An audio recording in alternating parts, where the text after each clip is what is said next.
राधे श्याम राधे श्याम। भक्त वत्सल भगवान हरिश्चरण।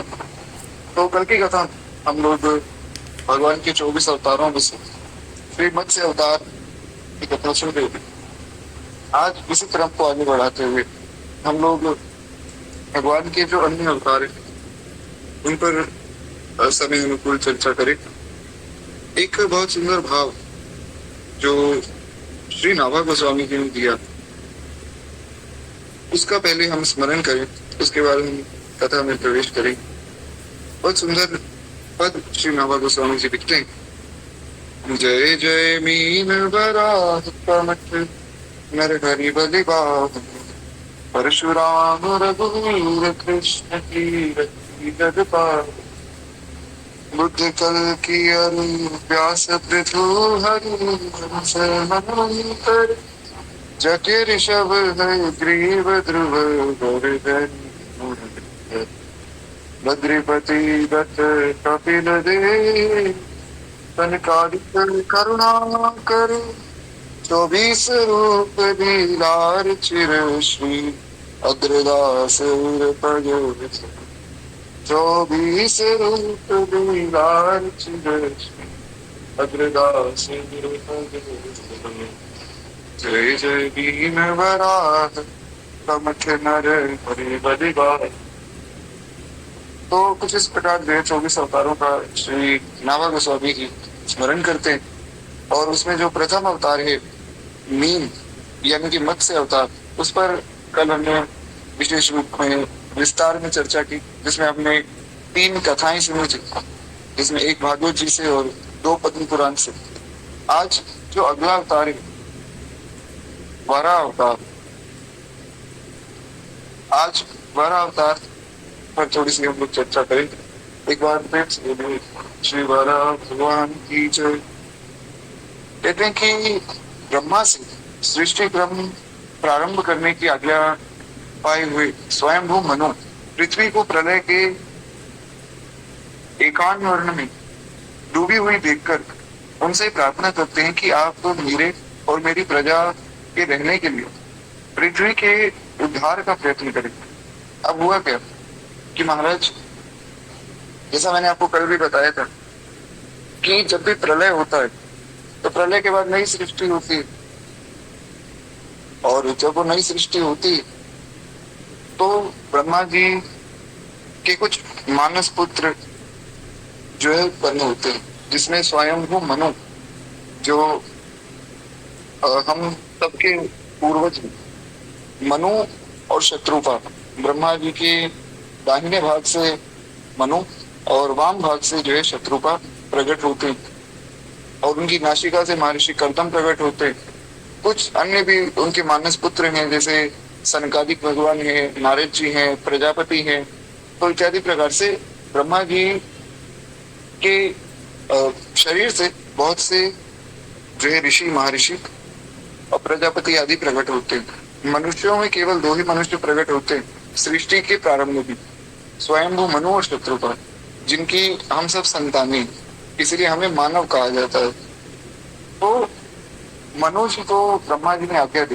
पहले सनकादिक भगवान प्रकट हुए, उन्हें आज्ञा दी कि भैया तुम ऐसा करो, तुम सृष्टि का विस्तार करो। सनकादिकों ने कहा कि आप कौन? तो ब्रह्मा जी ने कहा मैं तुम्हारा पिता हूँ, मैंने तुम्हें उत्पन्न किया है, मैं तुम्हारा पिता हूँ। तो बोले अच्छा, आप हमारे पिताजी हैं, तो मतलब आप हमसे बड़े हैं? बोले हाँ बिल्कुल बड़े हैं। तो महाराज आपसे बड़ा कौन? बोले मुझसे बड़े भगवान विष्णु हैं। बोले अच्छा, तो भगवान विष्णु से बड़ा कौन? बोले भगवान विष्णु से बड़ा कोई भी नहीं है, वे परात्पर पर ब्रह्म है, वे परम तत्व है। तो बोले बस ठीक है। तो ब्रह्मा जी ने कहा क्या ठीक है? बोले बस हमारा काम हो गया, हमें तो जो सबसे बड़ा है उसकी उपासना करनी है। तो वे अपना भजन कीर्तन करते हुए निकल गए। और आज भी जितने भी शास्त्र हैं, सब शास्त्रों में वर्णन कि महाराज सनकादिकों ने सृष्टि करने के बारे में सोचा ही नहीं, उन्होंने सोचा ही केवल भजन के बारे में था। ये है ब्रह्मा जी के पहली संतान के संस्कार।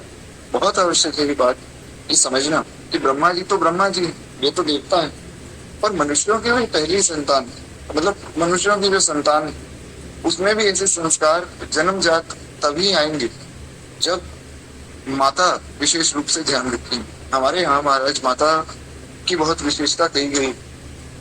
यहाँ तक कहा गया कि जो दंडी सन्यासी है, चाहे वो एक दंड धारण करता हो या त्रिदंड धारण करता हो, दंडी सन्यासी को किसी को भी प्रणाम करने का नियम नहीं, क्योंकि दंडी सन्यासी सबसे श्रेष्ठ माना जाता है।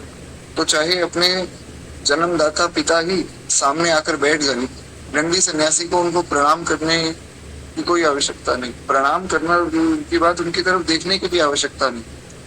परंतु अगर उसी दंडी सन्यासी के सामने माता आ जाए तो महाराज दंड समेत दंडवत प्रणाम करना है। इसलिए माता की बहुत महिमा करती है, और माता पर बहुत बड़ा भार भी हम लोग सुनते हैं कि पहली गुरु माता है। ध्रुव जी महाराज जब चले, अभी हम आगे ध्रुव जी की कथा सुनेंगे, तो उसमें हम सुनेंगे कि ध्रुव जी महाराज की जो सौतेली माता है, उन्होंने अपमान किया ध्रुव जी का और ध्रुव जी की माता का। ध्रुव जी ने आकर अपनी माता से ये पूछा कि माता मेरे साथ ऐसा क्यों हुआ, तो उनकी माता सुनैना जी ने ये नहीं कहा कि वो तुम्हारी सौतेली माँ है, तुम्हारे साथ ऐसा व्यवहार करती है, या तुम्हारे पिताजी ऐसे। उन्होंने समझाया कि बेटा कोई बात नहीं है, सबके अपने अपने जो है कर्मों की गति उसके अनुरूप सब चलते हैं, तो इसलिए तुम निश्चिंत होकर भगवान का भजन करो। भगवान का भजन करने वाले व्यक्ति का कभी भी अहित नहीं होता। इस प्रकार समझाकर महाराज उनकी माता ने उन्हें अच्छी शिक्षा दी। इसलिए माता पर बहुत विशेष भार है। रावण में ऐसे कुसंस्कार कैसे आए? रावण महाराज कोई साधारण व्यक्ति नहीं। महर्षि अगस्त रावण के पिताजी के सगे बड़े भाई, यानी कि रावण के खास ताऊ जी महर्षि अगस्त हैं। तो महर्षि अगस्त का भतीजा होने के बाद भी रावण राक्षस कैसे बन गए? एक बार की बात है, कुबेर जी आए रावण के घर में और आकर जो है उन्होंने सबको प्रणाम किया, जितने सब बड़े हैं उनको प्रणाम किया, और रावण आदि जितने छोटे भाई थे उनको महाराज खूब लाड दुलार करके वे चले गए। तो रावण ने अपनी माता से पूछा कि माँ ये कौन थे? दिखने में भी बड़े सुंदर थे, आप सबको प्रणाम करके गए, हमें लाड दुलार करके गए, ये कौन थे? तो उसकी माता ने बताया कि देखो ये तुम्हारे बड़े भाई कुबेर, परंतु इनको देखकर मुझे बहुत जलन होती। रावण ने कहा क्यों, आपको जलन क्यों होती? तो रावण की माता ने कहा कि देखो ये तो आज इतना कामयाब है, आज इसके पास इतना पैसा है, जो संसारी लोग बात करते हैं, और कहा कि ये तो स्वर्ग में देवता है, खूब धन है महाराज, और तुम्हारे पास क्या है? कुछ भी नहीं, तुम तो निर्धन हो। तो मुझे ये देखकर बहुत दुख होता है कि मेरे पुत्र निर्धन है और मेरी बहन के पुत्र इतने धनवान और इतने सफल अपने जीवन में। तो वहां से रावण के अंदर जो है एक जहर भरना शुरू किया गया। फिर जो है रावण की माता ने कहा कि अगर तुम मेरे पुत्र कहलाना चाहते हो तो बस एक काम करो कि इसके पास जो इसका राज्य है, यानी कि जो लंका है, वो तुम छीन लो, और इसके पास जो पुष्पक विमान है वो भी तुम छीन लो। तो रावण ने वही किया महाराज, रावण ने पुष्पक विमान भी छीन लिया, लंका भी छीन ली। उसके बाद रावण राक्षस हो जाता। इसलिए माता और पिता दोनों को विशेष रूप से संतान को जन्मजात अच्छे संस्कार देने चाहिए। खैर, तो ब्रह्मा जी के पुत्र हुए, तो ब्रह्मा जी इतने भजनानंदी महात्मा हैं, उनके पुत्र भी वैसे ही होंगे। तो उनके जो प्रथम पुत्र सनत, सनंदन, सनातन और सनत कुमार, जो 4 सनत कुमार हुए, उन्होंने कहा कि भगवान विष्णु जब सबसे श्रेष्ठ हैं तो हम केवल उनकी उपासना करेंगे, तो हम तो जा रहे हैं। तो वे वहां से चले गए और अपना जो है कीर्तन कर रहे थे। बहुत सुंदर कीर्तन है सनत कुमारों का, और ये कीर्तन जो है सबको करना चाहिए, बहुत सुंदर कीर्तन है। हरि शरणम हरि शरणम, हरि शरणम, हरि शरणम, हरि शरणम, हरि शरणम, हरि शरणम, हरि शरणम। यही एक मंत्र है प्यारा, हरि शरणम, हरि शरणम। प्यारी प्रकार से बहुत सुंदर कीर्तन है। तो एक बार प्रेम से बोलो भक्तवत्सल भगवान की जय। तो उन्होंने महाराज बहुत सुंदर कीर्तन किया। कीर्तन करते हुए तो चले गए। फिर अन्य जो उनके पुत्र हुए उनको ब्रह्मा जी ने कहा कि आप सृष्टि करो। तो नारद जी आदि सन्यासी हो गए। नारद जी ने कहा कि हमें क्यों फंसाते हो ब्रह्मा जी, हमें क्यों फंसाते हो पिताजी, हम तो महाराज भगवान के भजन में लगेंगे। लेकिन जब स्वयंभू मनु हुई तब ब्रह्मा जी ने कहा कि देखो आपको संसार में जाना ही पड़ेगा, मैं आपको भजन नहीं करने दूंगा। तो स्वयंभू मनु ने कहा कि ये तो गलत बात है, अरे पिता तो कहता है कि भजन करो, आप रोक रहे हैं। बोले मैं भजन करने से नहीं रोक रहा हूँ, तुम खूब भजन करो लेकिन गृहस्थ में रहकर करो, संन्यास मत लो। भगवान का भजन तो करना ही है, खूब भजन करो पर गृहस्थ में। तो स्वयंभू मनु और शत्रुपा ने फिर जो है संसार की ये संरचना की। तो वही बात यहाँ बताई जा रही है कि ब्रह्मा जी से सृष्टि के क्रम के प्रारंभ में ब्रह्मा जी ने जब आज्ञा की, स्वयंभू मनु को कहा कि भैया तुम सृष्टि करो। तो जैसा कि मैंने आपको कल भी बताया था कि जब प्रलय होता है तो सारी सृष्टि जो है जल में डूब जाती, समुद्र में डूब जाती। तो स्वयंभू मनु ने कहा कि पिताजी सारी सृष्टि तो जो है जल में डूबी हुई है, मैं कैसे सृष्टि को आगे बढ़ाऊंगा। या तो इस सृष्टि को आप जल से बाहर निकालिए, सृष्टि जब समुद्र से बाहर होगी तभी तो हम सृष्टि आगे कर पाएंगे। तो कुछ उपाय कीजिए जिससे मैं आपकी आज्ञा का पालन कर सकूं। ब्रह्मा जी जो है इस विचार में पड़ गए कि पृथ्वी तो रसातल में चली गई, अब इसे मैं कैसे निकाल पाऊंगा। तो अब जब कोई भी उपाय नहीं मिला तो अंत में महाराज भगवान की याद तो आती, हरि बिन संकट कौन निवारे। भगवान के बिना महाराज संकट कौन निवारे। तो श्री ठाकुर जी को उन्होंने याद किया, सर्वशक्तिमान भगवान के पास वे पहुंचे और सर्वशक्तिमान भगवान से उन्होंने प्रार्थना की कि हे नाथ, हे प्रभु हमारी रक्षा कीजिए। कहते हैं उसी समय विचार मग्न ब्रह्मा जी की नाक से अंगुष्ठ प्रमाण एक वारा बार निकल पड़ा और क्षण भर में पर्वताकार विशाल रूप जो है गजेंद्र सरीखा होकर गर्जन करने लगा। तो ब्रह्मा जी सोच ही रहे थे, भगवान से प्रार्थना कर ही रहे थे, इतने देर में ही ब्रह्मा जी की नासिका से एक अंगूठे जितना एक जीव प्रकट हुआ जो कि एक वारा के रूप में था, एक शूकर के रूप में था। और महाराज देखते ही देखते वो पर्वताकार हो गया। यानी कि भगवान जब ब्रह्मा जी की नासिका से उत्पन्न हुए तब तो अंगूठे जितने ही थे, लेकिन देखते ही देखते वे पर्वताकार हो गए और भगवान गर्जना करने लगे। शूकर रूप भगवान पहले तो बड़े वेग से आकाश में उछले, फिर जो है उनका शरीर बड़ा कठोर था, त्वचा पर जो है कड़े कड़े बाल थे, सफेद दाढ़ें थी और उनके नेत्रों से तेज निकल रहा था। उनकी दाढ़ें भी अति कर्कश थी। फिर अपने वज्रमय पर्वत के समान कठोर कलेवर से उन्होंने जल में प्रवेश किया। तो यहाँ पर जो है श्री बाला भगवान के शरीर का वर्णन दिया गया है। तो उन्होंने फिर अपने कठोर देह से उस जल में प्रवेश किया और बाणों के समान पहने खुरों से जो है जलों को चीरते हुए वे जल के पार पहुंचे। यानी कि जो ब्रह्मांड है, ब्रह्मांड में जो रसातल है, उस रसातल में भगवान प्रवेश कर गए। प्रवेश करके भगवान ने जो है रसातल से बाहर समस्त जीवों को निकाला। रसातल में समस्त जीवों की जो है आश्रयभूता पृथ्वी को उन्होंने वहां देखा रसातल में। और पृथ्वी को जैसे ही भगवान ने देखा, पृथ्वी को वे अपने दाढ़ों पर लेकर बाहर आ गए।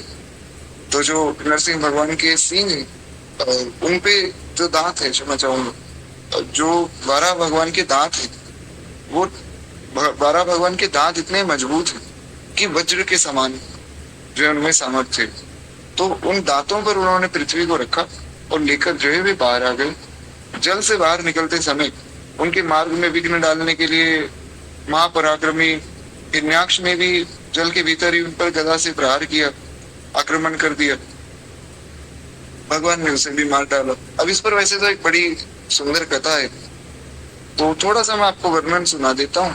बाकी जो है भागवत महापुराण में इसका विस्तार में वर्णन है, कभी समय मिलेगा तो उस पर चर्चा करेंगे। बहुत सुंदर संवाद है।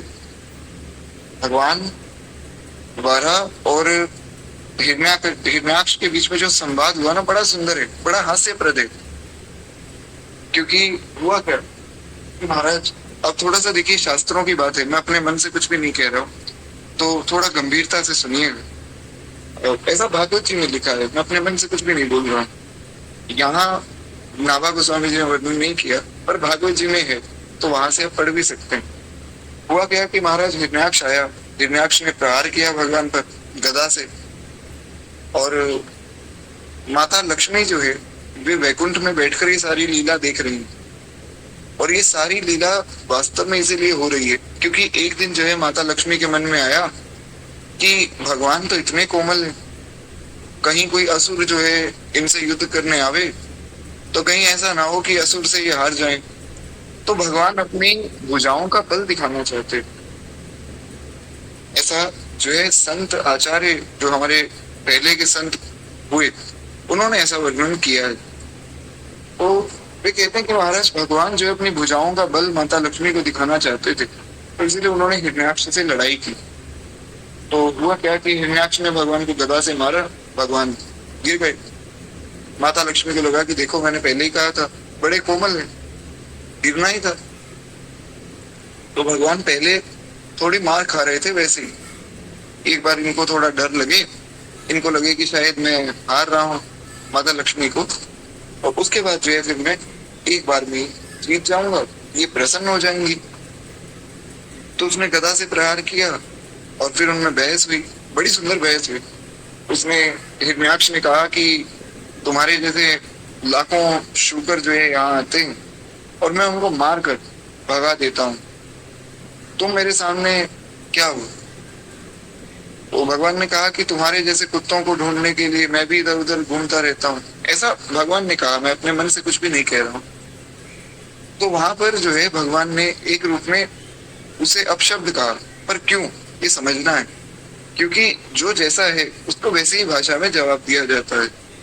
जैसे शिशुपाल, वो भगवान को 99 गालियां देता था, भगवान ने जो उसका गला काट दिया। ये भगवान तो कर सकते हैं, हमें नहीं करना, क्योंकि वे भगवान है, वे कुछ भी कर सकते हैं। उसने भगवान को शुकर कहा तो भगवान ने जो है पलट कर उसे श्वान कह दिया। हमें आपको नहीं कहना है, ये समझना है। वैष्णव की वाणी तो बहुत मीठी होनी चाहिए, ऐसी वाणी बोलिए जो मन का आपा खोए, ओरन को शीतल करे और आपो शीतल हो। तो कहीं ऐसा कोई सोचे कि भाई हमारे तो आराध्य भगवान ही जो वैसी बात कह रहे हैं तो हम भी कह सकते हैं, वो भगवान ही, वे कुछ भी कर सकते हैं। फिर तो भगवान ने उसे कहा कि तुम्हारे जैसे कुत्तों को तो ढूंढने के लिए मैं भी इधर उधर घूमता रहता हूँ, तुम्हें मारने के लिए मैं भी तत्पर रहता हूँ। तो महाराज हिरण्याक्ष ने कहा कि देखो अभी भी समय, भाग जाओ, मैं तुम्हारे प्राणों को बख्श दूंगा, वरना तुम बचोगे नहीं। तो उसने एक दो प्रहार और किए, भगवान ने सहन किए। अब माता लक्ष्मी बहुत घबरा गई, तो भगवान ने एक थप्पड़ मारा और एक थप्पड़ में ही हिरण्याक्ष खत्म हो गया। तो महाराज हिरण्याक्ष जैसे ही खत्म हुआ, जय जयकार होने लगी, बोले श्री बारा भगवान की जय। माता लक्ष्मी भी प्रसन्न हो गई कि भगवान की भुजाओं में तो अतुलित बल है। दिखने में भगवान बड़े कोमल है, पर भगवान बहुत बलशाली, यही भगवान का गुण है। ये जो विरोधाभासी गुण है केवल भगवान में है। भगवान दिखने में बड़े कोमल पर महाराज बहुत बलशाली। भगवान सबसे छोटे भी हो सकते हैं और सबसे बड़े भी। भगवान में जितने भी गुण हैं वो विरोधाभासी। किसी भी व्यक्ति में, देवता में एक ही गुण हो सकता है, या तो वो मीठी वाणी बोलेगा या वो कर्कश वाणी बोलेगा। भगवान वैसे तो बड़े मधुर भाषी हैं, पर हिरण्याक्ष जैसे राक्षसों के साथ कर्कश वाणी भी बोलते हैं। तो भगवान जो है उनमें विरोधाभासी गुण विराजमान है, और होना भी चाहिए, क्योंकि भगवान में सब गुण है। अब अगर भगवान में विरोधाभासी गुण ना होंगे तो फिर ये भगवान में कमी हो जाएगी, और भगवान में कमी हो नहीं सकती। तो इसलिए ये गुण होना बहुत आवश्यक है। खैर, तो इस प्रकार जो है उन्होंने हिरण्याक्ष को मारा। हिरण्याक्ष ही रसातल में पृथ्वी को लेकर गया था, तो वाराह भगवान ने जो है हिरण्याक्ष को मार दिया। जैसा कि मैंने बताया कि यहाँ पर विस्तार में वर्णन नहीं है, और अगर आप में से कोई पढ़ना चाहे तो भागवत जी में एक प्रसंग है, तो वहां पर आप विस्तार में पढ़ सकते हैं। बड़ा सुंदर प्रसंग है। हम थोड़ा आगे बढ़े तो कहते हैं इस प्रकार जो उन्होंने हिरण्याक्ष को भी मार दिया। श्वेत दाढ़ों पर जो है पृथ्वी को धारण किए, जल से बाहर निकले हुए तमाल वृक्ष के समान नील वर्ण के वाराह भगवान को देखकर ब्रह्मा आदि को निश्चय हो गया कि ये भगवान ही है। ऐसे सर्वशक्तिमान तो केवल भगवान ही हो सकते। सब हाथ जोड़कर स्तुति करने लगे। एक बार प्रेम से बोलिए श्री वाराह भगवान की जो। तो वाराह अवतार की कथा जो है यहाँ पूर्ण होती है। अब जो है 2 अवतार हमारे हो गए, जय जय मीन वराह। तीसरा है कमठ। कमठ मतलब कश्यप अवतार। तो कश्यप अवतार की कथा भी हम लोग सुने। आज प्रयास ये रहेगा कि कश्यप अवतार की कथा पूर्ण हो जाए, और कल से जो है नरसिंह अवतार की कथा हम लोग शुरू करेंगे। एक बार प्रेम से बोलिए श्री कमठ भगवान की जय। तो कहते हैं कि महाराज जब दुर्वासा जी के श्राप से इंद्र सहित तीनों लोग श्री रहित हो गए। अब हुआ क्या था, इसके पीछे भी कथा आती है। हुआ क्या कि एक बार श्री दुर्वासा जी भगवान के पास से आ रहे थे, तो भगवान ने जो उनको अपनी प्रसादी माला दी। प्रसादी माला दी तो दुर्वासा जी ने पहन ली। तो दुर्वासा जी ने कहा कि चलो स्वर्ग में जरा होकर आते हैं। दुर्वासा जी स्वर्ग में गए, और स्वर्ग में जाकर जो उन्होंने इंद्र को देखा। इंद्र ने प्रणाम किया कि महर्षि दुर्वासा आए, और प्रणाम करते भी क्यों ना। महाराज दुर्वासा जी जो है गरम दल के साधु हैं। हमारे यहाँ 2 प्रकार के ऋषि हुए। एक तो नरम दल के ऋषि, जैसे श्री विश्वामित्र जी जो है वे गरम दल के। उसके बाद दुर्वासा जी जो है वे गरम दल के। गरम दल के मतलब इनको जल्दी गुस्सा आ जाता है, बहुत जल्दी क्रोधित हो जाते हैं। और जैसे महर्षि भृगु हैं, वे तो भगवान की छाती पर ही लात मार कर आ गए महाराज। तो ये सब जो है गरम दल के ऋषि हैं। तो होना भी चाहिए, साधु को थोड़ा कठोर होना भी चाहिए, क्योंकि अगर मान लीजिए ऐसे साधु ना होते, मान लेते हैं कि गरम दल के साधु ना होते, सब साधु जो है बस सबसे प्रेम से बात करते, सबकी मार सहते, गालियां सहते, तो इस संसार साधुओं को खा जाता। ऐसा मैं नहीं कह रहा हूँ, ऐसा परम पूज्य श्री सदगुरुदेव भगवान कहते हैं। हमारे गुरुदेव भगवान कहते हैं कि भैया अगर गरम दल के साधु ना होते तो ये संसार साधुओं को खा जाता, साधुओं की महिमा ही कम हो जाती। इसलिए कुछ गरम दल के साधुओं का होना बहुत आवश्यक है। और कुछ नरम दल के साधु भी, जैसे मुझे नाम स्मरण में नहीं आ रहा है, भगवान श्री राम के जो कुल पुरोहित थे, अब में से किसी को नाम अवश्य ही स्मरण होगा, और वे नरम दल के साधु, वे ब्रह्म ऋषि भी। तो महर्षि शतानंद जो कि भगवान श्री जनक जी के यहाँ जो उनके कुल गुरु हैं, हाँ वशिष्ठ जी, क्षमा प्रार्थी, श्री वशिष्ठ जी वे नरम दल के साधु हैं। श्री शतानंद जी जो श्री जानकी जी के कुल गुरु हैं, वे भी नरम दल के साधु हैं। और महर्षि कश्यप भी नरम दल के साधु हैं। तो इत्यादि प्रकार से कुछ साधु गरम दल के, कुछ नरम दल के। तो श्री दुर्वासा जी गरम दल के साधु हैं। तो इनको अगर कोई प्रणाम ना करे 2-3 मिनट तो ये श्राप दे देते हैं। महर्षि दुर्वासा बहुत प्रसिद्ध हैं अपने श्रापों के लिए। वे तुरंत श्राप देते हैं, कहीं कोई छोटी सी गलती हुई तो श्राप दे देते हैं।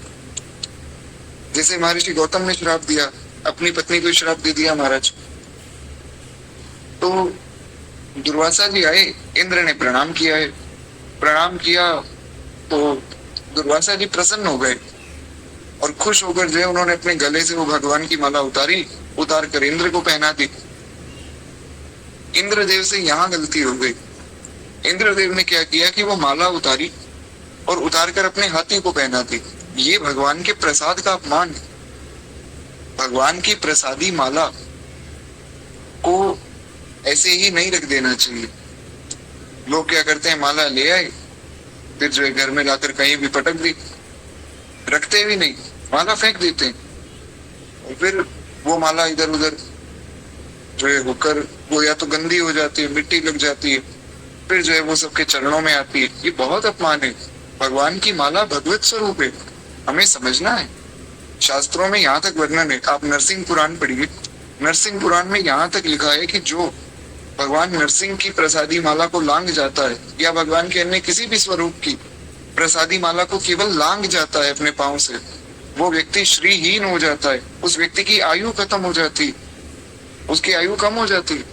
और विशेष रूप से नरसिंह भगवान की, क्योंकि नरसिंह भगवान बड़े गर्म भगवान है, उनकी माला जैसे ही कोई लांघता है उसकी आयु खत्म हो जाती है। ये समझना है।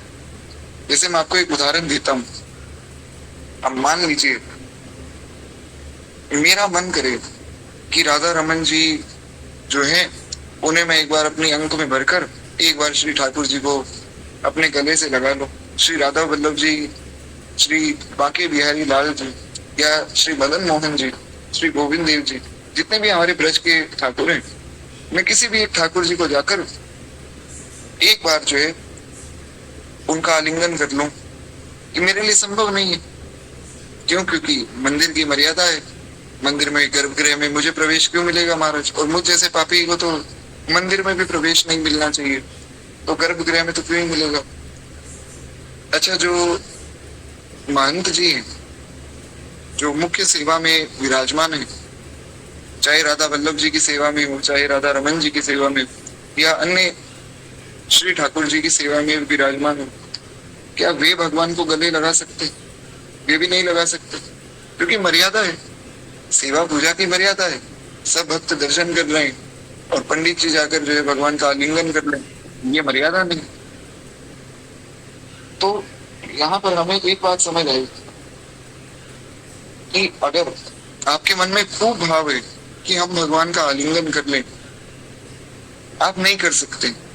आप, मैं, कोई भी व्यक्ति नहीं कर सकता है। पर भगवान के कंठ में जो माला है वो तो भगवान का आलिंगन कर रही है। और वो माला जब आपको प्रसाद के रूप में प्राप्त हुई तो एक रूप से भगवान ने आपका आलिंगन किया। तो यही हमारे गुरुदेव भगवान ये उदाहरण देकर समझाते हैं कि भैया समझो, भगवान की जो प्रसादी माला है ना, वो और कोई नहीं, वो स्वयं भगवान ही है, जो तुम्हें गले लगाने आए, जो तुमसे मिलने आए। क्योंकि तुम भगवान का आलिंगन नहीं कर सकते हो मंदिर में जाकर, लेकिन भगवान अपनी माला देकर तुम्हें आलिंगन दे रहे, तो उस माला का सम्मान करो। खैर, एक बार प्रेम से बोलिए भक्त वत्सल भगवान की जय। अच्छा, जगन्नाथ भगवान को तो आप सबने देखा ही होगा महाराज। वैसे सब लोग नित्य जगन्नाथ भगवान का दर्शन तो करते ही होंगे। जगन्नाथ भगवान अपने हाथ फैलाए खड़े कि कोई भक्त आवे और हमें हमारा आलिंगन करे। तो भगवान सदैव तैयार है, तो हमें थोड़ी मर्यादा भी रखनी चाहिए। खैर, तो इंद्रदेव को जो है दुर्वासा जी ने माला दी। इंद्रदेव ने अपने हाथी ऐरावत को पहना दी। अब ऐरावत तो महाराज हाथी है, हाथी के गले में इतनी सी माला थोड़ी आएगी। तो उसके सिर पे जो माला रखी थी, उसने सोचा कि देखूं ये क्या है। हाथी तो हाथी है, हाथी में दिमाग थोड़ी। उसने सोचा कि देखता हूँ ये क्या है। तो उस माला को उसने अपने सूंड से नीचे गिरा दिया और अपने पांव तले कुचल दिया।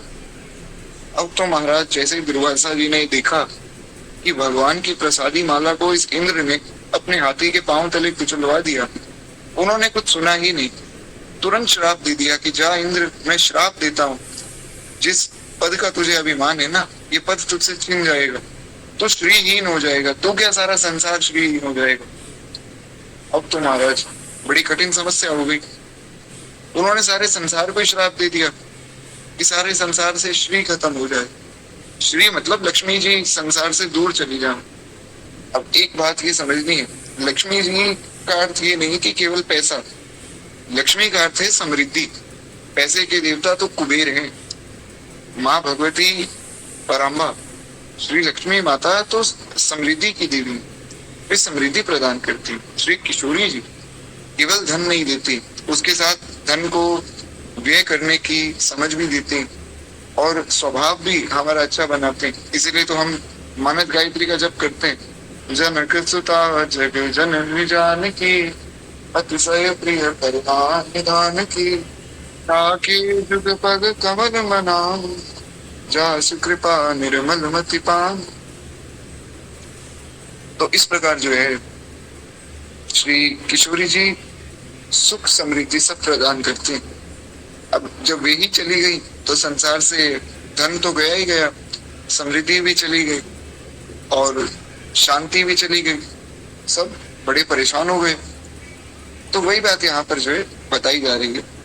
कहते हैं जब दुर्वासा जी के श्राप से इंद्र सहित तीनों लोग श्री रहित हो गए। अब वैसे ही कथा अगर आपको विस्तार में पढ़नी हो तो भागवत जी में सब कथाएं हैं। अब मैं बहुत ज्यादा विस्तार नहीं कर रहा हूँ, क्योंकि देखिए क्या है, यहाँ पर भक्तमाल जी में इतना विस्तार में वर्णन है नहीं, पर ये कथाएं थोड़ा बहुत सुनाना बीच में जरूरी इसलिए कि आपको पता लगता रहे कि बात क्या चल रही है। पर अगर आपको बहुत विस्तार में पढ़ना हो तो भागवत जी में आप पढ़ सकते हैं। अगर उसमें आपको कोई ऐसा लगे कि ये चीज समझ नहीं आ रही है, कुछ भी समझ नहीं आ रहा, तो आप जो है मुझे डीएम कर सकते हैं, इस पर हम फिर विस्तार में अलग से चर्चा करेंगे। तो कहते हैं कि महाराज तब इंद्र आदि ब्रह्मा जी की शरण में गए। ब्रह्मा जी ने कहा कि महाराज तुम लोग यहाँ क्यों आए हो सब देवता? तो इंद्र ने बताया कि प्रभु ऐसी ऐसी गलती हो गई। तो ब्रह्मा जी सबको लेकर अजित भगवान के धाम को गए और उनकी स्तुति की। पुरुष सूक्त का वर्णन जो है किया गया है। शुभदेव गोस्वामी महाराज परीक्षित को बताते हैं कि हे परीक्षित, जब ब्रह्मा जी भगवान के पास पहुंचे तो उन्होंने पुरुष सूक्त का वर्णन किया। तो ये जो कमठ अवतार की कथा भागवत जी में, उसमें भी ऐसा ही वर्णन है। जी बिल्कुल, ब्रह्म गर्भत पुराण में भी ऐसी कथा प्राप्त होती है। लेकिन जो भगवान के द्वादश अवतार है ना, क्षमा चाहूंगा, जो एकादश अवतार है, जो 11 अवतार है मुख्य, उनकी कथा भागवत जी में भी प्राप्त होती है। 24 अवतारों की कथा का संकेत दिया हुआ है। जो 10 अवतार है उनकी प्रमुख रूप से कथा है, और व्यास भगवान ने तो भागवत लिखी है, तो थोड़ा बहुत चरित्र उनका भी प्राप्त होता है। खैर, तो कहते हैं कि ब्रह्मा जी भगवान के धाम गए, ब्रह्मा जी ने प्रार्थना की। भगवान ने जो है उन्हें ये युक्ति बताई कि भैया ऐसा करो, दैत्य और दानवों को साथ लेकर संधि करके मिलजुल कर जो है क्षीर सिंधु को मथने का उपाय करो। क्यों? क्योंकि माँ लक्ष्मी जो है, श्री जो है, वे समुद्र की पुत्री है, वे समुद्र से उत्पन्न हुई है। तो इसलिए आप जो है ऐसा करो, सब दैत्यों को दानवों को साथ लेकर आप जो है क्षीर समुद्र को मथने का उपाय करो। तो बोले महाराज किससे मथेंगे? मथने के लिए तो कोई मथानी में तो चाहिए।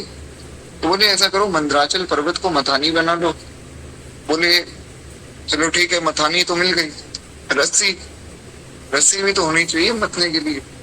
तो बोले ये जो मेरा नाग है वासुकी नाम का, इसको जो है तुम नेति यानी कि रस्सी बना लो, और मंथन करने पर पहले जो है कालकूट विष निकलेगा, उसका भय मत करना। उसके बाद जो है रत्न निकलेंगे, उनका लोभ मत करना।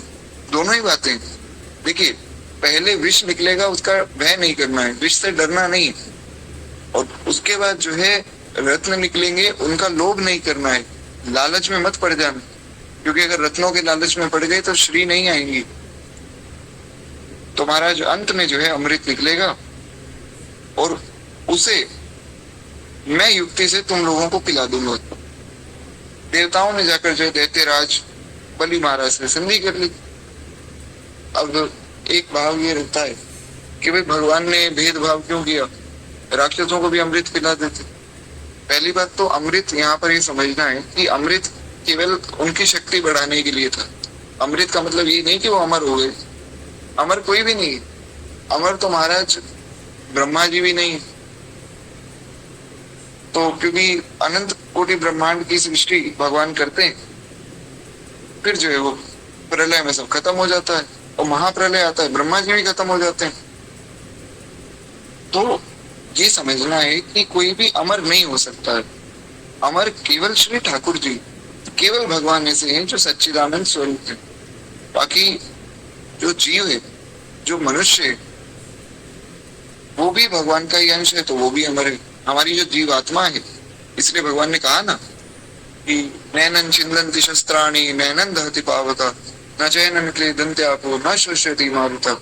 दूसरे अध्याय के 47वें श्लोक में भगवान कह रहे हैं कि अर्जुन, ना तो जो है आत्मा को कोई काट सकता है, नैनन छिन्दन्ति शस्त्राणि नैनन दहति पावका, ना कोई उसे जला सकता है, ना कोई उसे सुखा सकता है, और ना ही कोई जो है आत्मा को काट सकता है।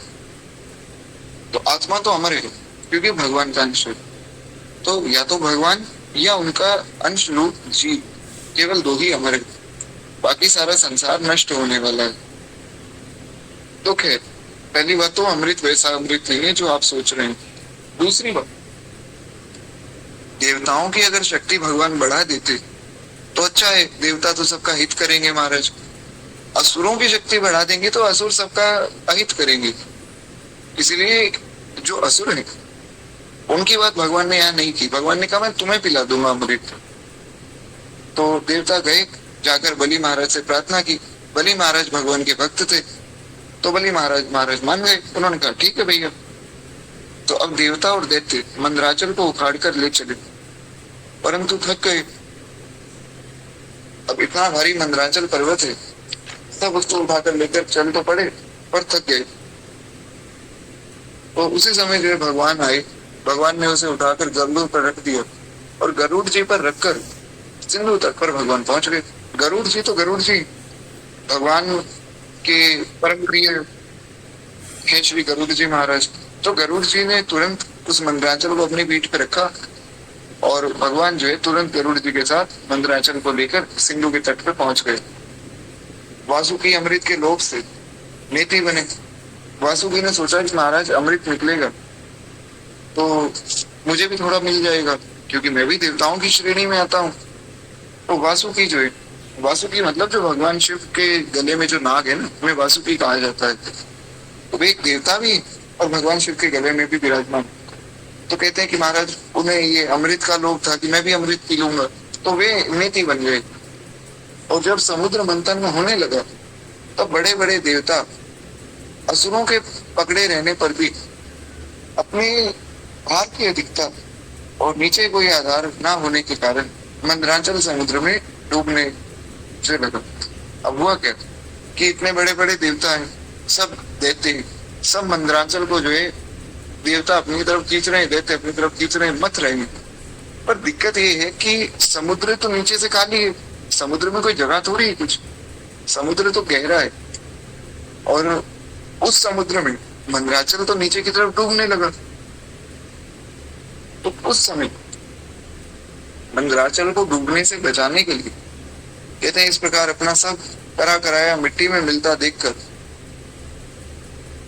जो है उन सब के मन टूट गए।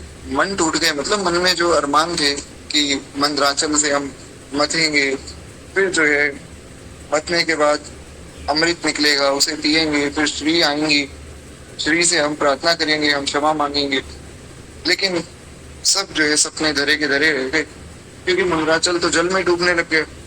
तो सबने भगवान से प्रार्थना की कि हे नाथ, आपका बताया हुआ उपाय ऐसे तो व्यर्थ होगा नहीं, कोई ना कोई गलती हमसे ही हुई है, तो हमसे क्या गलती हुई आप बताइए।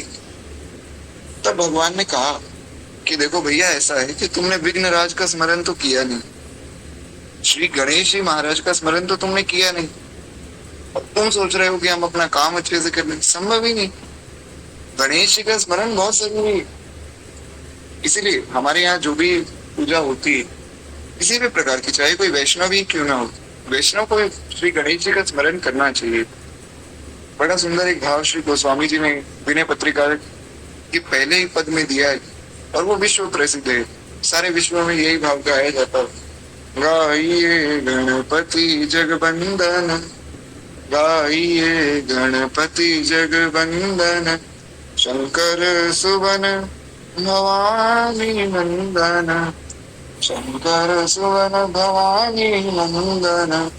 गाइए गणपति जगवंदन, सिद्धि सदन गज बदन विनायक, कृपा सिंधु सुंदर सविनायक, मोदक प्रिय मुद मंगल दाता, विद्या भारती बुद्धि विदाता, मांगत तुलसीदास कर जोरे, बस ही राम सिय मानस मोरे। गाइए गणपति जगवंदन। फिर एक बार प्रेम से बोलिए श्री गणेश जी महाराज की जय। तो भगवान ने कहा कि भैया विघ्न विनायक विघ्न राज श्री गणेश जी का स्मरण करो, गणेश जी का स्मरण करने से सब काम बनेंगे। तो श्री गणेश जी का स्मरण किया गया। तो कहते कि सो तो हम लोगों ने जो है बिल्कुल भुला ही दिया था, और बिना उनकी पूजा के कार्य सिद्ध होता नहीं। तब जो है उन्होंने पूजा सब देवताओं ने शुरू की, और लीला में भगवान की लीला है, वे स्वयं सर्वसमर्थ हैं। भगवान तो भगवान है, भगवान का ही स्वभाव है। भक्त सेवक दासन देहु बढ़ाई। भगवान काम तो सारा खुद करते हैं और बढ़ाई दे देते हैं अपने सेवकों को, किसी काम इन्होंने किया। अब गणेश जी भगवान के परम भक्त हैं। आप अगर शिव पुराण उठाकर पढ़ेंगे तो एक दिन क्या हुआ कि महाराज गणेश जी आए भगवान शिव के पास, और भगवान शिव को उन्होंने देखा कि ये जो है अपना नाम जप कर रहे हैं। माता पार्वती को देखा कि ये भी नाम जप कर रहे हैं। तो गणेश जी ने कहा कि जो आप दोनों दिन रात ये राम राम करते रहते हो, कौन है ये राम? और ये राम नाम का क्या मतलब है? तो भगवान शिव ने जो उन्हें उपदेश किया कि भगवान का नाम है राम, वही हमारा मंत्र है, उसको हम जपते हैं। तुम पुनि राम राम दिन राति, सादर जपहु अनंग राति। तो कहते हैं कि अच्छा फिर पिताजी आप मुझे भी मंत्र उपदेश कीजिए। तो फिर भगवान शिव ने जो है उनके कान में भी राम नाम सुनाया है, और कार्तिकेय जी आए, कार्तिकेय जी को भी सुनाया है। तो भगवान शिव का पूरा जो परिवार है, शिव परिवार, वो भगवान का भक्त है। अब कोई ये ना सोचे कि जी कुछ जगहों पर तो वर्णन है कि भगवान शिव जो है राम नाम की जगह कृष्ण नाम जपते हैं, कुछ जगहों पर वर्णन है राधा नाम जपते हैं। अरे भैया सब भगवान के नाम बराबर है, आपका जो भाव हो वो समझ लीजिए कि उस नाम का उपदेश किया। तो क्या जैसा शिव पुराण में वर्णन है वैसा सुना हुआ, कोई भेदभाव नहीं भगवान के नाम में। कोई कृष्ण नाम समझना चाहे तो कृष्ण नाम समझ सकता है। तो क्या सारे परिवार को जो है श्री राम तारक मंत्र का उपदेश किया गया है। फिर जो नंदी जी को भी उपदेश किया गया, और माता का जो सिंह है उसको भी उपदेश किया गया। भगवान गणेश के मूषक को उपदेश किया गया, और जो कार्तिकेय जी का मोर है उसको राम नाम का उपदेश किया गया। ये बताया गया कि भैया जो अंतिम यात्रा है ना तुम्हारी, जिसमें तुम कहते हो राम नाम सत्य है, सत्य बोलो गत्य है, वो अंत में मत बोलो, वो पहले सुनाओ। जो व्यक्ति मर गया उसको क्या सुना रहे हो? जो व्यक्ति जिंदा है उसको सुनाओ कि भैया राम राम करो, कृष्ण कृष्ण करो, भगवान का नाम लेने से कल्याण होगा। तो उनके पूरे परिवार में जितने पशु पक्षी हैं वे भी भगवान का नाम जपते हैं। तो गणेश जी जो है भगवान के परम भक्त हैं। तो भगवान ने क्या किया कि भगवान खुद जो है सर्व समर्थ है। तो उन्होंने क्या किया कि गणेश जी को तो श्रेय दे दिया, सब देवताओं का दैत्यों का कि तुम गणेश जी का स्मरण करो, और खुद जो है कश्यप भर के उस मंदराचल के नीचे चले गए। तो कश्यप अवतार भगवान ने लिया और लेकर मंदराचल को अपनी पीठ पर धारण किया, और सारा श्रेय दिया श्री गणेश जी। ये है भगवान की कृपालुता, भक्त वत्सलता। कह रहे एक बार प्रेम से बोलिए भक्त वत्सल भगवान की जय। तो वही बात यहाँ श्री नावा गोस्वामी जी लिखते हैं। वे कहते हैं कि वे स्वयं सर्व समर्थ है, परंतु कार्य के प्रारंभ में गणेश जी की अग्र पूजा की मर्यादा है, तो मर्यादा नष्ट ना हो, शास्त्रों की मर्यादा बनी रहे, इसलिए भगवान ने गणेश जी की पूजा करने का सबको उपाय बताया, और करनी ही चाहिए। आप कोई भी कार्य करें श्री गणेश जी का स्मरण करें, अच्छी बात है। आप देखिए गोस्वामी तुलसीदास जी जो परम वैष्णव है, वे भी अपने हर एक ग्रंथ में पहले गणेश जी का स्मरण करते हैं। और श्री सूरदास जी महाराज, उन्होंने जब अपना अपनी पद रचना शुरू की, उन्होंने गणेश जी का स्मरण किया है, मीराबाई ने स्मरण किया है। तो जितने भी भक्त हुए भगवान के, ये भी स्मरण करते हैं। खैर, तो इस प्रकार वे कहते हैं कि जो मर्यादा है गणेश जी की प्रथम पूजा की, उसको भगवान ने बनाई रखा, और उसका पालन करने के लिए जब देवताओं और दैत्यों ने ये परामर्श दिया, तो सब लोग जो गणेश जी की पूजा में लग गए। इधर भगवान ने तुरंत जो विशाल विचित्र कश्यप का रूप धारण किया, समुद्र में भगवान प्रवेश कर गए, और 1 लाख योजन का आकार भगवान ने ले लिया, इतना बड़ा शरीर धारण किया। अब देखिए, ये जो समुद्र है ना, ये उस समय का समुद्र है, सतयुग का। कोई सोचे कि जी 1 लाख योजन का तो समुद्र ही मिलना मुश्किल है, तो ये उस समय का समुद्र है। वहां पर एक व्यक्ति की एवरेज आयु जो थी वो 1 लाख वर्ष थी। तो ऐसा मन में कोई संशय ना करे कि इतना बड़ा समुद्र कैसे और इतने बड़े भगवान कैसे हो गए। अभी हमने सुना जो मीन अवतार हुआ भगवान का, मत्स्य अवतार, उसमें हमने सुना भगवान 4 लाख योजन के हो गए। तो लाखों लाखों योजन में कैसे फैल रहे हैं, वो उस समय का समुद्र, ये समझना है आपको। खैर, तो कहते हैं कि महाराज भगवान ने 1 लाख योजन जितना बड़ा शरीर धारण किया, और उस 1 लाख योजन की पीठ पर मंदराचल को भगवान ने उठा लिया। तो इसका मतलब तो ये है कि जो मंदराचल पर्वत है वो भी कहीं ना कहीं 1 लाख योजन के आसपास ही होगा, तभी तो इतनी बड़ी पीठ भगवान को बनानी पड़ी। तो उस समय के पर्वत भी इतने विशाल थे। उस समय तो जो पर्वत उड़ते भी थे, पर्वतों के पंख भी थे। धीरे धीरे संसार में पाप बढ़ता रहा, और बढ़ने के कारण पर्वतों के पंख गायब हो गए। तो बहुत सी चीजें हुई है कलयुग के प्रभाव से, सब पर तक चर्चा नहीं हो सकती। तो भगवान ने जो है यहाँ पर कश्यप अवतार लिया है। एक बार प्रेम से बोलिए श्री कश्यप भगवान की जय। भगवान ने जो है मंदराचल को अपनी पीठ पे उठा लिया। तब देवता और दैत्य जो है फिर बड़े वेग से समुद्र को मथने लगे। सब बड़े खुश हो गए कि चलो मंदराचल जो है वापिस ऊपर आ गया। भगवान कश्यप से मंदराचल को धारण किए हुए थे, और विष्णु रूप से देवताओं के साथ थे। भगवान तो भगवान है, कश्यप रूप से तो उन्होंने मंदराचल को पेट पे धारण कर लिया, और विष्णु रूप से देवताओं के साथ थे, उनको समझा रहे थे कि ऐसे करो ऐसे करो। और एक तीसरा भी रूप धारण करके मंदराचल को अपने हाथ से वे जो है डुबाए हुए थे कि कहीं उछल ना जाए। अच्छा, ये बात भी है, अगर आप में से जो कोई मंथन जानता हो कि मंथन किस प्रकार होता है, पहले के समय में जो माताएं अक्सर घर में ऐसा दूध दही आदि का मंथन किया करते थे। और पहले के समय में जो घी बनाया जाता था वो घर पे बनाया जाता था, और उसमें जो है मक्खन को या मलाई को जो भी होता है उसको मथा जाता था। अब ये मैं जानता नहीं हूँ पूरी प्रोसेस, लेकिन इतना मुझे ज्ञात है क्योंकि ऐसा मैंने शास्त्र वर्णन पढ़ा है कि किसी चीज को तो मथा जाता था, फिर उसको अलग से निकाल कर फिर उसको गर्म करते थे, फिर उससे जो है घी बनाया जाता था। ऐसा ही कुछ होता है। आप में से अगर किसी को ज्ञात हो तो आप कृपया बता दीजिए। तो उसमें क्या है, एक डर ये रहता है कि जो मथानी है वो कहीं उछल ना जाए। तो मंथन भी एक कला है, ऐसा नहीं कि हर एक व्यक्ति जो है मंथन कर सकता है, बहुत सावधानी से करना पड़ता है। तो अगर आप में से किसी को आता है मंथन, आप में से अगर किसी ने किया है तो आपको ज्ञात होगा कि मथानी को बहुत सावधानी से चलाया जाता है।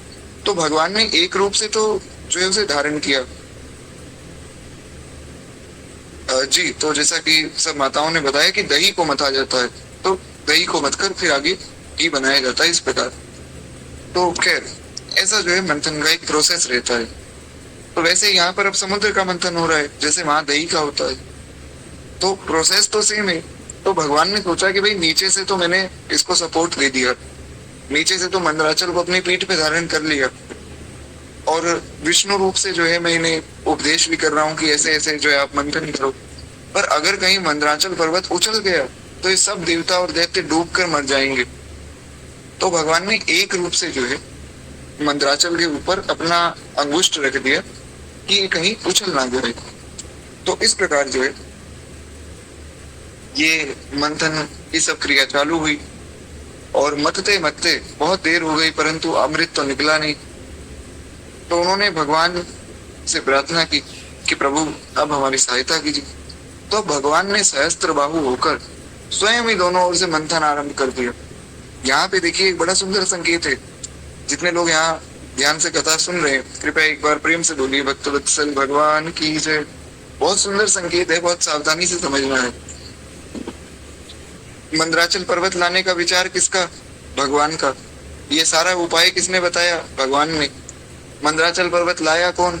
भगवान। मंदराचल पर्वत को धारण किए हुए कौन? भगवान। मंदराचल पर्वत को मत कौन रहा है? भगवान। मंदराचल पर्वत को पकड़े हुए कौन? भगवान। उपदेश कौन दे रहा है? भगवान। अब मंदराचल पर्वत को मथने के लिए दोनों ओर से आ कौन गया? भगवान। करने वाले केवल ठाकुर जी हैं। हमारे मन का तो महाराज वहम है कि हम करते हैं, हम करते हैं, हम कुछ नहीं करते हैं। करने कराने वाले श्री ठाकुर जी, श्री गुरुदेव भगवान है, ये समझना है। यहाँ पर बड़ा सुंदर उपदेश यहाँ दिया है कि सब काम भगवान कर रहे हैं। ऐसा दिखाई दे रहा है कि जी देवता मत रहे हैं, दैत्य मत रहे। देवता तो मंदराचल पर्वत उठाने में थक गए, तो ये मंथन क्या करेंगे? तो इन्होंने हाथ जोड़कर कहा कि हे नाथ, अब हमसे मथा नहीं जा रहा है, आप कृपा कीजिए। तो भगवान ने अपनी हजारों भुजाएं फैलाई और दोनों ओर से भगवान खुद ही मंथन कर रहे हैं। भगवान के लिए तो खेल है, भगवान तो खेल खेल रहे हैं। जग पे कन तुम देख निहारे, विधि हरि शंभु न चावन बारे। भगवान के लिए क्या मुश्किल था महाराज? भगवान ने खूब मंथन किया और उस समय भगवान की बड़ी विलक्षण शोभा थी। अच्छा, भगवान की शोभा बड़ी विलक्षण है। भगवान के माथे पर पसीना आ रहा है, घुंघराले भगवान के बाल जो है भगवान के मस्तक पर आ रहे हैं। भगवान जो है अपनी भुजाओं का बल दिखा रहे हैं। खूब सुंदर भगवान का पीताम्बर चमक रहा है और एक हाथ में शंख, एक हाथ में पद्म, एक हाथ में गदा, एक हाथ में चक्र, और बाकी जितने हाथ हैं उनसे मंथन कर रहे हैं। विष्णु स्वरूप में है ना श्री ठाकुर जी। भगवान बड़े सुंदर लग रहे हैं। एक बार प्रेम से बोलिए भक्तवत्सल भगवान की जय। तो इस रूप का जो स्मरण करते हैं, जो इस रूप के बारे में सुनते हैं, वे भगवान के धाम जाने के अधिकारी हो जाते हैं। इतना सुंदर स्वरूप है श्री ठाकुर जी का। कहते हैं ब्रह्मा जी, शिव जी, सनकादिक जय जयकार कर रहे हैं और सब यही प्रार्थना कर रहे हैं कि हे नाथ, बस अब आप ही संसार की रक्षा कर सकते हैं। और आकाश मंडल से सब देवता जो है पुष्प वर्षा कर रहे हैं। ब्रह्मा जी, शिव जी, सनकादिक आदि पुष्प बरसा रहे हैं। उन लोगों की ध्वनि मिलाकर समुद्र भी भगवान की जय जयकार कर रहा है। समुद्र भी आज धन्य हो गया कि भगवान जो है मेरा मंथन करने आए, तो समुद्र भी भगवान की जय जयकार कर रहा है। अब हुआ क्या कि समुद्र से सर्वप्रथम हलाहल कलाकूट विष निकला, क्षमा चाहूंगा, कालकूट विष निकला। तो कालकूट विष जब निकला सब घबरा गए। अब क्या होगा? अब तो महाराज, क्योंकि जो कालकूट विष है वो साधारण विष नहीं है। उसकी एक बूंद अगर कहीं गिर जाए तो वो पूरा का पूरा राज्य ही खत्म हो जाए। इतना भयावह विष है वो। विष पूरे के पूरे ब्रह्मांड को खत्म करने की ताकत रखता है। इतना भयावह वो कालकूट हलाहल विष था। तो उससे जो है त्रैलोक के जलने लगा, पूरे के पूरे तीनों लोक ही जलने लग गए, ब्रह्मांड खत्म होने लग गया। तो उससे सब लोग घबरा गए। सबने प्रार्थना की कि हे प्रभु बचाओ। भगवान ने कहा कि जब तुम्हें सहायता की आवश्यकता होती है तुम मेरे पास आते हो, जब मुझे सहायता की आवश्यकता होती है मैं मेरे परम मित्र के पास जाता हूँ। तो भगवान ने भगवान शिव का स्मरण किया। भगवान शिव वहां प्रकट हुए। भगवान शिव को ठाकुर जी ने प्रार्थना की कि अरे बोले बाबा, आप ही रक्षा करो हमारी, हे नाथ, अब इस हलाहल विष को आप ही ग्रहण कर सकते हैं। तो देखिए श्री शंकर भगवान जो है वे भगवान के परम भक्त हैं और भगवान की आज्ञा को टाल नहीं सकते। तो भगवान ने प्रार्थना की हाथ जोड़ करके, हे नाथ, इस विष को आप पी लीजिए, आप तो हमारे आराध्य हैं, आप ही हमारी रक्षा कीजिए। भगवान शिव ने कहा कि प्रभु आपकी आज्ञा तो शिरोधारे, बिल्कुल पी लेता हूँ। तो भगवान शिव ने क्या किया, मुख को खोला, मुख को खोलकर बोले राम और विष को पीकर बोले माँ। तो उनके गले में वो विष रुक गया। और इसका ही संकेत श्री गोस्वामी जी ने जो नाम वंदना का प्रकरण है रामचरितमानस में, उसमें भी किया। नाम प्रभाव जान शिवनी को, कालकूट फल दीन अमी को। गोस्वामी जी ने रामचरितमानस में लिखा कि नाम का प्रभाव तो शंकर जी ने जाना है। और कैसे जाना? बड़ा नीका जाना, बहुत अच्छे से जान लिया। क्यों महाराज? कालकूट फल दीन अमी को। कालकूट विष पी रहे हैं लेकिन फल मिला अमृत का, कुछ भी नहीं हुआ गले में। बल्कि भगवान का नाम लेने का और भाव जग गया। तो ये नाम का प्रभाव है। सोचिए भगवान के नाम में कैसी अचिंत्य अपार सामर्थ्य, कि हलाहल विश्व जो ब्रह्मांड को खत्म कर रहा था, केवल एक बार भगवान का नाम लेने मात्र से, आधा ही नाम लिया उन्होंने, पूरा नाम भी नहीं लिया। पहले तो केवल रा बोला, रा बोलते ही विष पी गए। फिर माँ बोला, तो पूरा नाम एक साथ नहीं लिया तो भी भगवान के नाम में इतनी सामर्थ्य है कि उस हलाहल विष को अमृत बना दिया नाम। तो भगवान का नाम बहुत सामर्थ्यवान है महाराज। जो भी नाम आपको प्रिय हो, राम नाम, कृष्ण नाम, राधा नाम, सीता नाम, शिव नाम, भगवान के सब नाम बराबर है। एक ही भाव रहता है वैष्णवों के मन में कि जी शंकर जी का नाम वैष्णव क्यों ले। एक ये भी बात बताई जाती है कि शिव नाम और भगवान के नाम की तुलना नहीं करनी चाहिए क्योंकि शिव नाम छोटा है। ये बहुत बड़ा अपराध है। भगवान शंकर भी परम वैष्णव है, परम भागवत है, भगवत स्वरूप है। तो अगर कोई शिव नाम जपता है तो वो भी भगवान का ही भक्त है, और वो भी उसी गति को प्राप्त करेगा जो राम नाम, कृष्ण नाम जपने वाले की गति होगी। क्योंकि भगवान शंकर सारे संसार को यहाँ बचा रहे हैं, और ये काम केवल भगवान का है। हरिहर में भेद नहीं करना चाहिए। खैर, एक बार प्रेम से बोलिए, देवादिदेव महादेव भगवान की जय। सारे संसार की उन्होंने रक्षा की है, और सबने जो है भगवान शिव की जय जयकार की है। सबने बारंबार जो है भगवान शंकर को प्रणाम किया, और फिर जो है उनकी स्तुति की गई है। खूब जो है साधुवाद दिया गया है भगवान शंकर को, और भगवान शंकर ने जो है सब पर कृपा की। फिर वे अपना महाराज चले गए। वे ज्यादा इन चक्करों में नहीं पड़ते कि हमारा सम्मान हो रहा है तो हम रुक जाएं। वे अपना चले गए, अपना आराम से जाकर कैलाश में बैठे, माला हाथ में लिए, नाम जप करने लगे। ऐसा ही भक्त को होना चाहिए। कहीं प्रशंसा हो रही हो तो भागो और अपना नाम जप शुरू करो, भगवान का भजन करें। झूठी प्रशंसा में हम ना रहे। खैर, तो इस प्रकार जो है भगवान शिव ने हलाहल विष को ग्रहण किया है। उसके बाद फिर बहुत से रत्न निकले हैं। रत्न में सबसे पहले कामधेनु निकली, गौ माता जो है वे निकली। कामधेनु को ऋषियों ने ले लिया। ऋषियों ने कहा भाई हम यज्ञ करते हैं, यज्ञ में दूध, दही, घी इनकी बड़ी आवश्यकता रहती है। जैसा अभी बात हुई कि दूध से दही बनाया जाता है, दही से जो है घी बनाया जाता है, ऐसा ही होता है ना। तो घी की बड़ी आवश्यकता रहती है यज्ञ आदि में। तो गौ माता परम पवित्रा है, इनके जो है सुंदर अमृत स्वरूप दूध से हम घी बनाएंगे, घी बनाकर यज्ञ करेंगे भगवान के। तो कामधेनु जो है सब ऋषियों ने ले ली। फिर उच्च श्रेवा नामक अति सुंदर बलिष्ठ अश्व निकला, एक बहुत सुंदर घोड़ा निकला जिसका नाम उच्च श्रेवा था।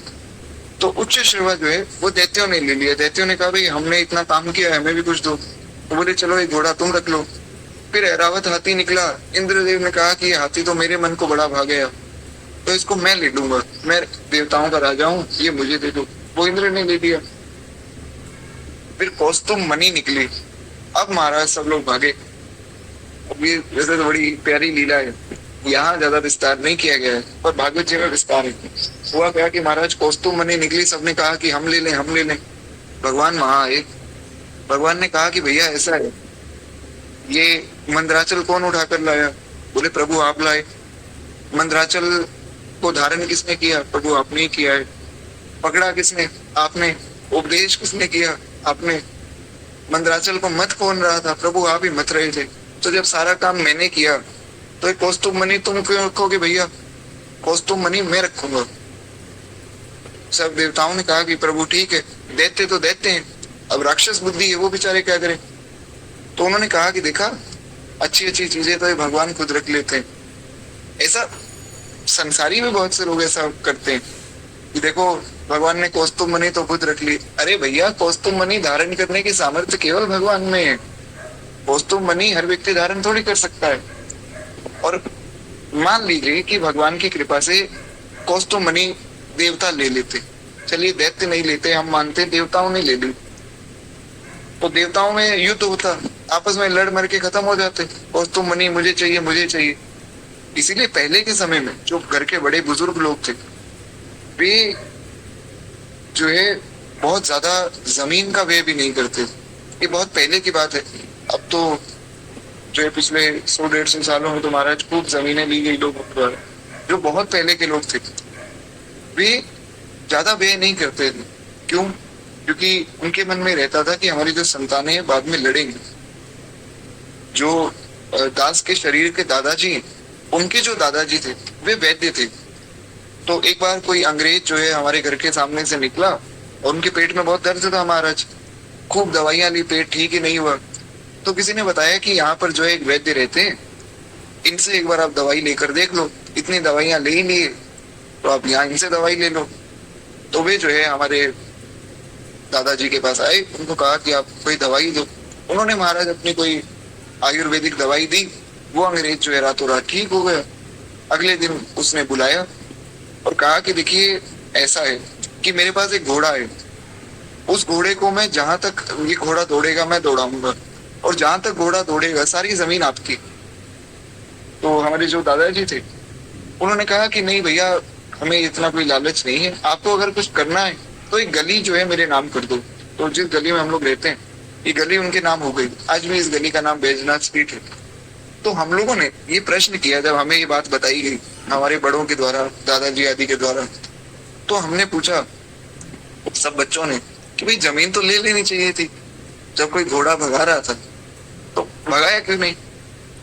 तो फिर एक बात बड़ी सुंदर दादाजी ने समझाई कि देखो, अगर वो जमीन ले लेते तो जो आगे उनके पुत्र हुए उनमें चाहे लड़ाई ना होती, लेकिन जो हम लोग हैं हम लोगों में भी शायद लड़ाई ना होती आपस में, क्योंकि हमारा प्रेम इतना है।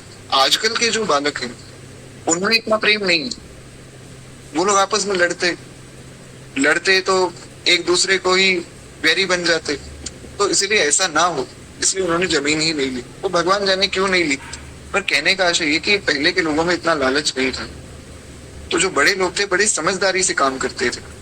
वही बात यहाँ पर भगवान ने एक बड़े की भूमिका निभाई। कोई भी व्यक्ति ऐसा मन में ना सोचे कि भगवान ने कौस्तुभ मणि खुद रख लिया। भगवान ने बहुत सोच समझ कर कार्य किया है। भगवान के किसी कार्य में हमें ऐसी दोष दृष्टि नहीं रखनी चाहिए। खैर, एक बार प्रेम से बोलिए भक्त वत्सल भगवान की जय। कौस्तुभ मणि भगवान ने इसलिए धारण की क्योंकि एक तो देवता लड़कर आपस में खत्म हो जाते, दूसरा कारण कौस्तुभ मणि को हर व्यक्ति धारण नहीं कर सकता है, केवल भगवान धारण कर सकते हैं। खैर, तो कहते हैं कौस्तुभ मणि के प्रति सब लोग ललायित थे, उसे भगवान ने अपने कंठ में धारण कर लिया। तो अब देखिए कितने रत्न हो गए, साथ के साथ गिनते चलिए। सबसे पहले कामधेनु, दूसरा उच्च श्रवा, तीसरा ऐरावत, चौथा जो है कौस्तुभ मणि, और पांचवा निकला कल्प वृक्ष। कल्प वृक्ष जो है एक ऐसा वृक्ष है जिसके नीचे खड़े होकर आप जो मांगे वो इच्छा पूर्ण हो जाती है। तो कल्प वृक्ष जो है बिना किसी की अपेक्षा किए स्वर्ग में चला गया। कल्प वृक्ष ने सोचा भाई दैत्य तो इनकी तो बुद्धि राक्षसों वाली बुद्धि है, और ये मांग लें कि हमें अमर कर दो, ये यही मांगेंगे, मेरे नीचे खड़े रहेंगे और रोज मांगेंगे कि हमें अमर कर दो। अमर होंगे नहीं, मुझे काट गिराएंगे। तो इससे बढ़िया मैं देवताओं के पास चला जाता हूँ। तो कल्प वृक्ष स्वयं ही स्वर्ग में चला गया। तो 5 रत्न हो गए। उसके बाद छठे रत्न में निकली अप्सराएं। अप्सराओं ने भी सोचा ये राक्षस हैं, ये हमारा सम्मान तो करेंगे नहीं, तो अप्सराएं भी अपनी इच्छा से स्वर्ग चली गई। उसके बाद श्री भगवती लक्ष्मी ने अपनी ओर से उदासीन रहकर भी सर्वगुण संपन्न भगवान विष्णु का वर्णन कर लिया। उसके बाद जो है 7वें रत्न के रूप में भगवती पराम्बा माँ लक्ष्मी जो है प्रकट हुई। एक बार प्रेम से बोलिए श्री लक्ष्मी माता की जय। अब माता लक्ष्मी प्रकट हुई तो देवताओं ने सोचा कि शायद ये हमारा वर्णन करेंगे। फिर देवताओं के मन में आया कि हम क्या सोच रहे हैं, अरे ये तो हमारी माँ है।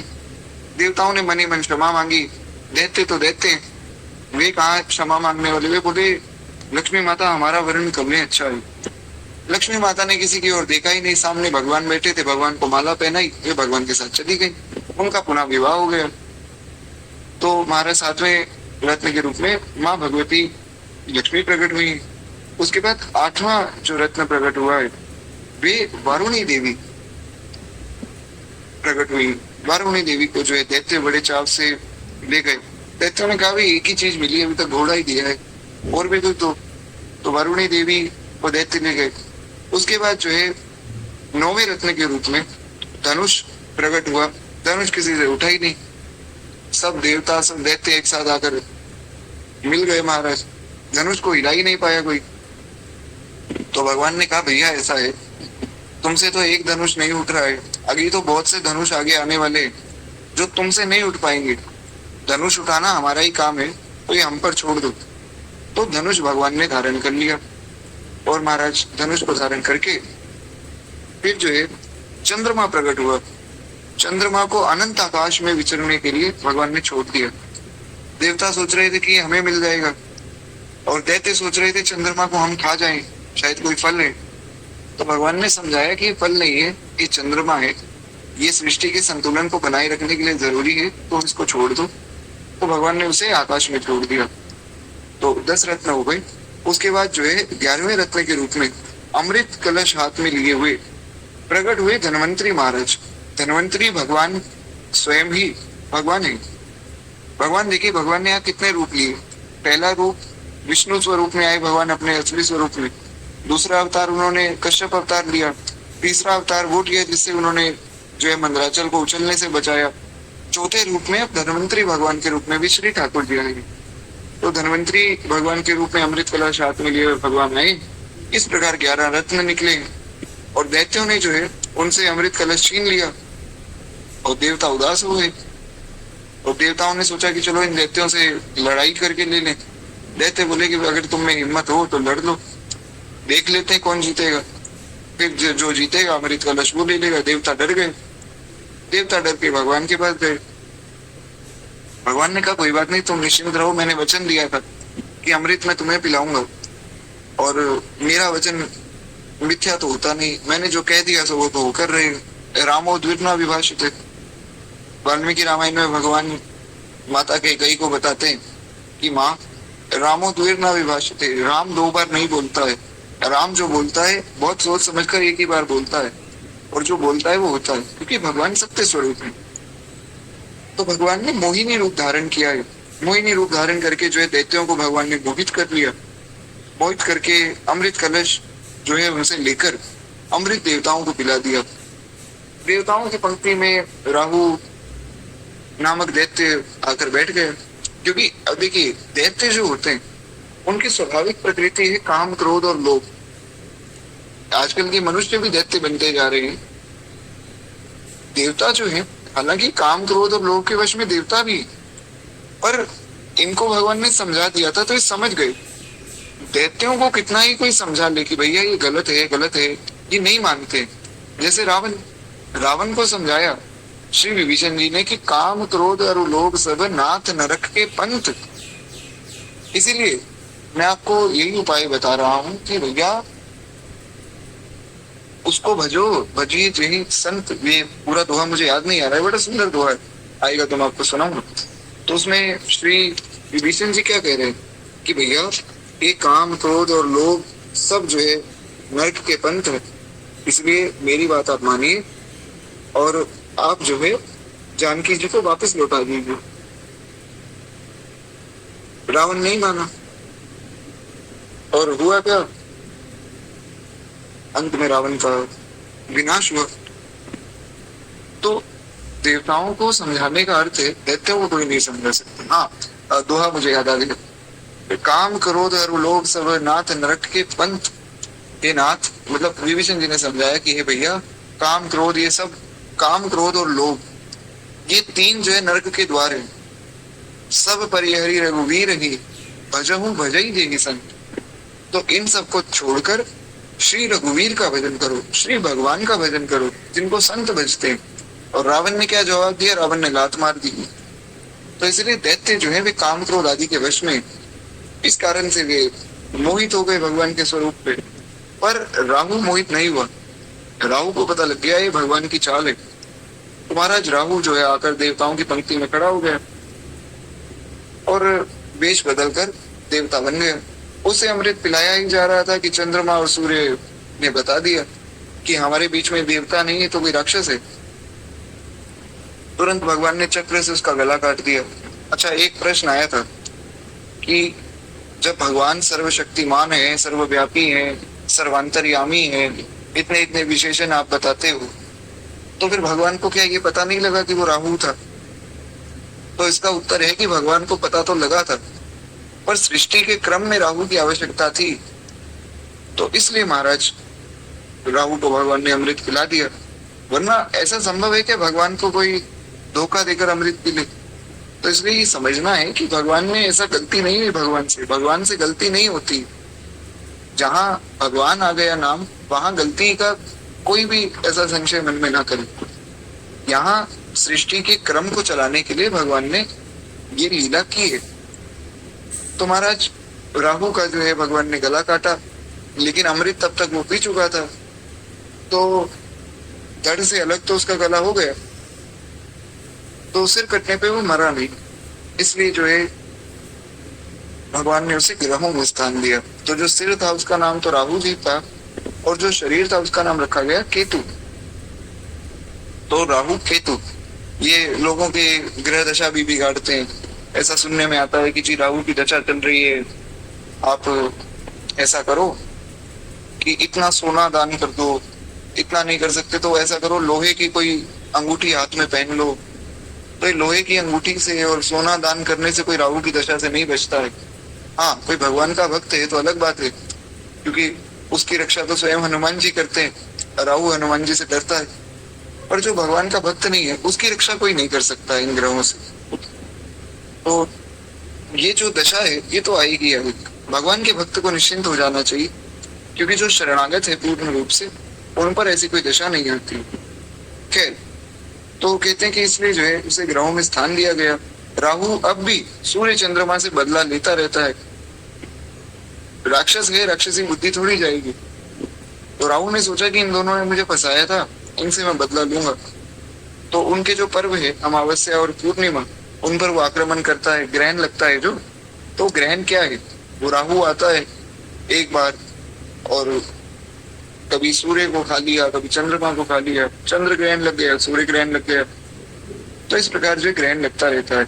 और ये जो लीला हुई थी ना कि श्री हनुमान जी उड़े हैं और उड़कर जो है वे सूर्य को खाने के लिए चले हैं, तो ये भी लीला यही थी।